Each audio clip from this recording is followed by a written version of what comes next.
नमस्कार दोस्तों, मैं विकास। स्वागत है आपका स्टडी मेरी जिद में।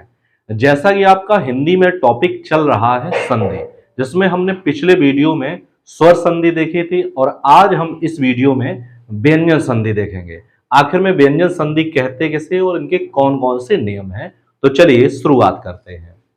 तो सबसे पहले बात आती है आखिर में व्यंजन संधि कहते किसे हैं।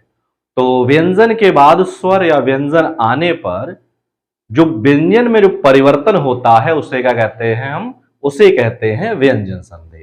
यानी व्यंजन के बाद स्वर अथवा व्यंजन आने पर जो परिवर्तन होता है उसे क्या कहते हैं? तो उसे कहते हैं व्यंजन, यानी व्यंजन संधि। अब जो व्यंजन का शुद्ध रूप क्या होता है, जैसे आपका का वर्ड है।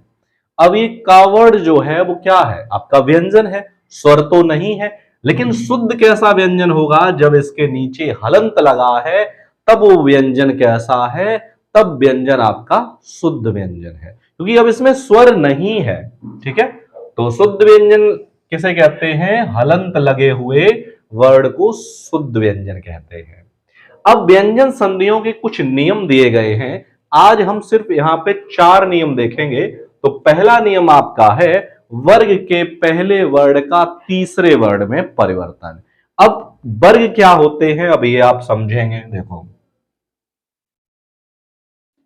जब आप वर्णमाला आप टॉपिक पढ़ोगे तो वहां पर आपके वर्ग दिए गए हैं, वर्णों को बांटा गया है।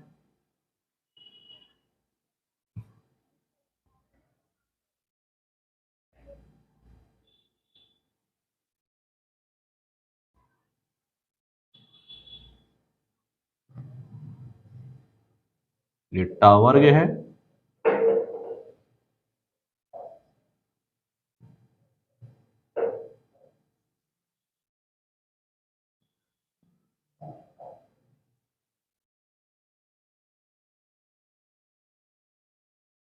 पा वर्ग फिर आपका आ जाता है।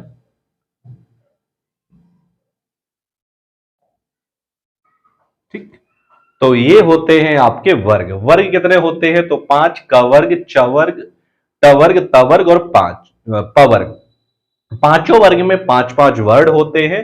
तो नियम ये कह रहा है प्रत्येक वर्ग का, यानी वर्ग का पहला अक्षर, वर्ग का पहला अक्षर क, वर्ग का पहला अक्षर क, च वर्ग का पहला अक्षर च, ट वर्ग का पहला अक्षर टा और त वर्ग का पहला अक्षर त और प वर्ग का पहला अक्षर प। यानी वर्ग का पहला अक्षर अपने ही वर्ग के तीसरे वर्ड में बदल जाता है। भाई कब बदल जाता है? तो नियम कहा गया है किसी वर्ग के पहले वर्ड का मेल किसी स्वर से हो, यानी वर्ग के पहले वर्ड के बाद कोई स्वर आए अथवा वर्ग का तीसरा या चौथा वर्ड में से कोई हो। अब इनमें से तीसरा या चौथा वर्ड हो अथवा अंतस्थ व्यंजन, अंतस्थ व्यंजन या र, ल, वा, इनमें से कोई हो तो वर्ग का पहला अक्षर अपने ही वर्ग के तीसरे वर्ड में परिवर्तित हो जाता है। का जो है गा में बदल जाएगा, च जा में बदल जाएगा, ट डा में बदल जाएगा, त दा में और पा बा में बदल जाएगा। अब कुछ उदाहरण दिए गए हैं। बस देखो, नियम वही कह रहा है किसी वर्ग के पहले वर्ड का मेल किसी स्वर अथवा वर्ग के तीसरे या चौथे वर्ड से अथवा अंतस्थ व्यंजन से हो तो वर्ग का पहला वर्ड अपने ही वर्ग के तीसरे वर्ड में परिवर्तित हो जाता है। जैसे दिक धन अंत। अब का वर्ग का पहला अक्षर का और उसके बाद क्या आया है? स्वर आया है। तो ये जो का है अपने ही वर्ग के तीसरे वर्ड में परिवर्तित हो जाएगा। अब का जो है तीसरा वर्ड क्या है? गा।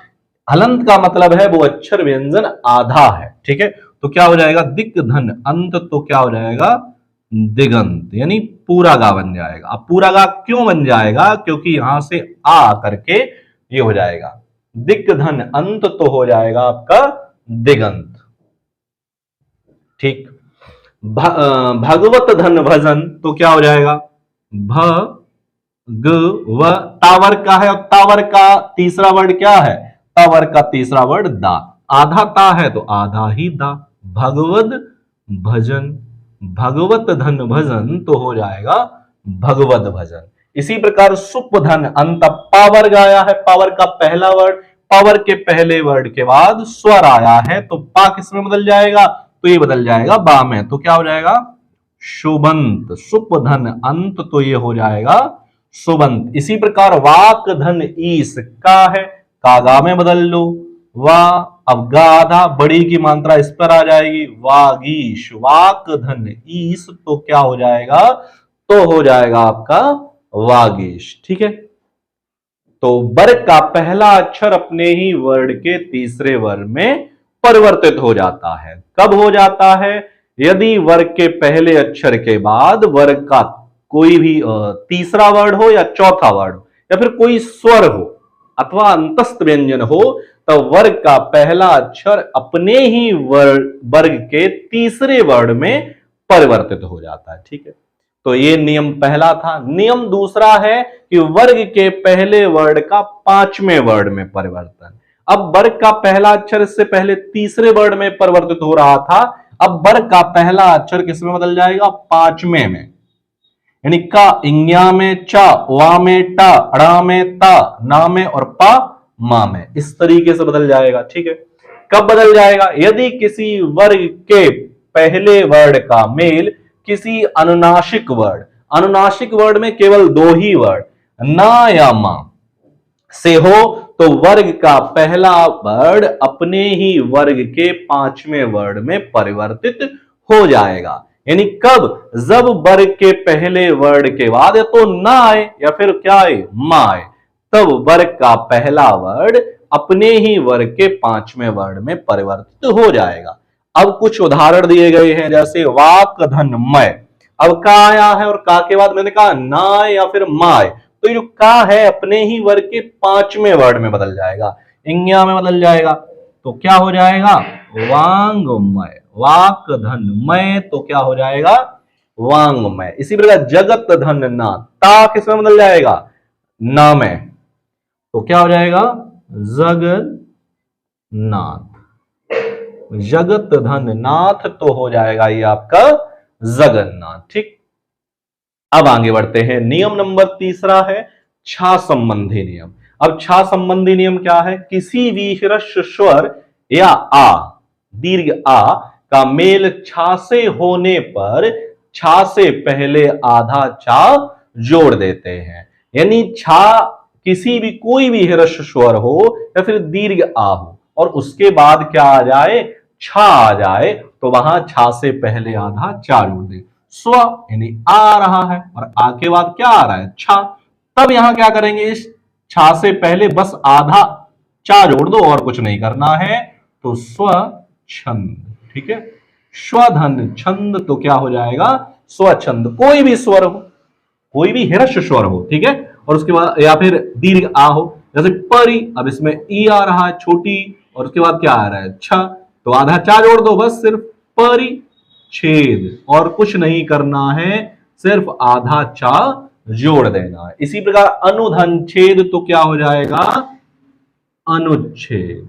ठीक है, इसी प्रकार विधन छेद तो क्या हो जाएगा आपका विच्छेद।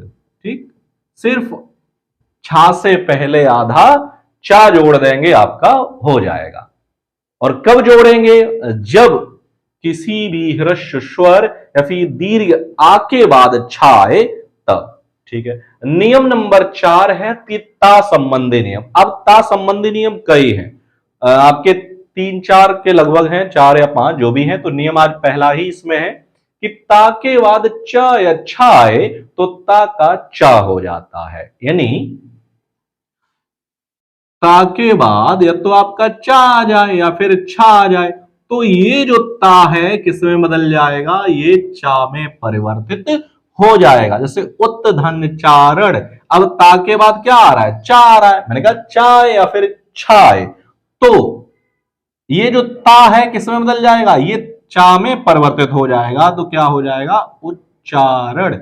उत्धन चारण तो क्या हो जाएगा आपका उच्चारण। ठीक है, इसी प्रकार सत धन चरित्र तो क्या हो जाएगा सचरित्र। ताको किसमें बदल दो, ताको बदल दो चा में, बस आपका हो जाएगा। ठीक है, तो ये थे आपके व्यंजन संधियों में 4 नियम। अभी इसमें आपके बहुत से नियम है, करीब 7 नियम है, और 4 आपको मैंने आज आपको 4 भी आपके पूरे नहीं हुए हैं, जिसमें मैंने आपको चौथे वाले नियम में सिर्फ एक ही नियम बताया है। और मिलते हैं हम आपको अगले वीडियो में और बचे हुए नियमों के साथ। तब तक के लिए धन्यवाद।